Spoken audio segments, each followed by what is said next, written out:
So today we're going to talk about the 8 behaviors of the world's greatest managers. And these 8 behaviors will make you a manager people want to give 100% to all the time. So do you have these behaviors? That's something that we're going to find out today as we go through these. Hey, I'm Dr. Derek Matthews, the co-founder of Character Quest, where we help you develop the key leadership skills necessary so that you can advance your career. The skills we talk about on this channel will help you achieve the career success that you've always dreamed of. So if you want to advance your career, then hit that subscribe button, hit that like button, give us a comment, hit that bell to be notified when we post a weekly video. Okay, tip number 1 or behavior number 1 from the research that I received was great managers connect company purpose to individual and team action. So here's some research for you. Only 4 in 10, so that's only 40% of US employees strongly agree that the mission or purpose of their company makes them feel their job is important. So what does that mean? This means that most employees are at least a little unsure of how their work fits into the big picture.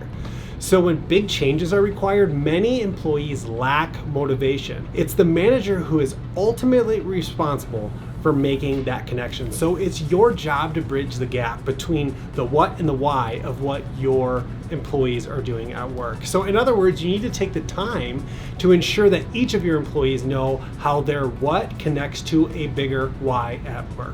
Shine a light on the opinions of others and make them count. That's what great managers do. Did you know that only 1/3 of US employees strongly agree that their opinion at work seems to count? That's pretty sad. The article goes to say, new managers often feel like they ought to be the ones with all the answers, but asking for ideas to help solve problems and improve performance is actually a sign of manager confidence. So, did you know one of the most powerful things that you can say as a leader, and I've talked about this in many videos, is to say, I don't know.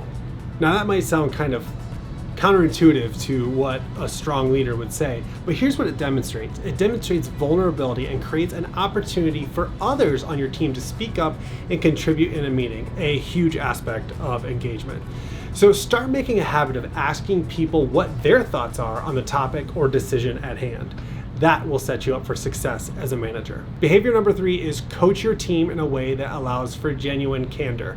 So the way that I kind of looked at this one was, I don't really know what genuine candor is, but what I caught from that is coach your team. Great managers ask questions instead of giving advice. And here's what I mean by that. Many people get mentoring and coaching confused. Mentoring, and pay attention to this, mentoring is helping others solve problems and grow by giving them advice from your perspective. What you've done in the past, what your perspective is, what your opinion is. But coaching on the other hand takes a lot more patience. I don't know about you, but I need a lot more patience and work on coaching. A coach is all about helping people find the answer to their own question through asking questions. It takes a lot more time, but it makes a big impact on growing others. So here's my question for you. Are you taking the time to help people discover their answers, or are you giving them the answer to solve their problems? If you're giving them the answers, you need to work on coaching skills. Behavior number 4 is commit to 1 meaningful conversation a week with each team member. So Gallup finds that only 20% of US employees strongly agree that they have had a conversation with their manager in the last 6 months about the steps they should take to reach their goals. Listen to that, only 20% have had a conversation with their manager in the last 6 months about the steps they can take to reach their goals. I know I just repeated that, but it kind of blows my mind. So are you checking in with your direct reports? If not, you probably should. Don't overthink this whole thing of checking in, having meaningful conversations. Just make it once a week. Give them a call and ask them 2 questions.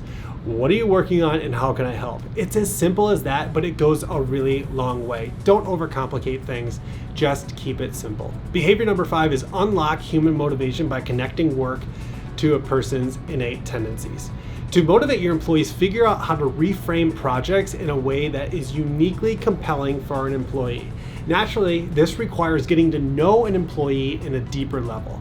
Discover what they care about, what they find fun, and what they hate. You gotta know your people if you want to be a successful leader. And again, that takes time. That takes getting to know them. That takes really building a relationship with them. So observe the types of work projects that inspire them and help them find ones that are very similar so that they stay in their strength zone. Once again, don't overthink this behavior if you want to start practicing it. Just make sure that you are assigning people to the tasks based on their strengths. If you don't know their strengths, use something like StrengthsFinder to help them discover their strengths and exercise their strengths. Behavior number 6 is recognize and reward excellence. So, fact time, only 3 in 10, that's 30%, of US employees strongly agree that in the last 7 days they have received recognition or praise for doing good work. So that means that in the past week, most people are not receiving any praise from anyone. And look, I love getting recognition. I'm sure you do too. Recognize those that you work with. It doesn't have to be a big formal thing. Just let people know you are proud of them. Let them know that you appreciate all the effort they put in. It doesn't always have to be about performance. Sometimes it could be just about the hustle, the grind, and putting in the extra time. Letting someone know that you're seeing it and you appreciate it. That goes a long way. Behavior number 7 is care about your employees as real people. Newsflash, your employees are real people. They have stories. They have things going on behind the scenes that you might not know about. Managers should know at an appropriate level what's going on in an employee's life. Are they buying a house? Are they adopting a kid? Did they just find out they're pregnant and they have to move to a bigger house? Things like that. For some of you, you might be thinking like, well, I don't know those things about my employees. Well, you have to build a relationship with them to get to that level. And once you do, you'll have a lot more engagement from your people. So does your team know that you care about them? Think about that. Do your people know that you care about them as people, not just as employees? Keep tabs on things going on in their life. Don't make every conversation about business. Get genuinely curious about your team. And last but not least, make your number one job the development of new stars. Bad managers focus on the past, what can't be changed. Average managers focus on the present, the issue at hand. But the best managers on the planet focus on the future. What does future success look like? So great managers see themselves as coaches, developing players to maximize their potential over the long term. If you make your team members better, they will do anything for you. Really, anything. They will stay late, they'll start early, and give it everything they've got. Because there's something magical that happens in a work relationship when you know your boss is your biggest fan, your biggest cheerleader. People do things for people. Always remember that. And when you treat people like people, they'll do anything for you. I hope that these 8 behaviors of the world's greatest managers helps you become an even better manager, a better leader. And again, it really helps us out if you hit that subscribe button, leave us a comment down below, and hit that like button. It helps the channel grow. And hey, I appreciate you stopping by and watching this video, and I hope you have a great day.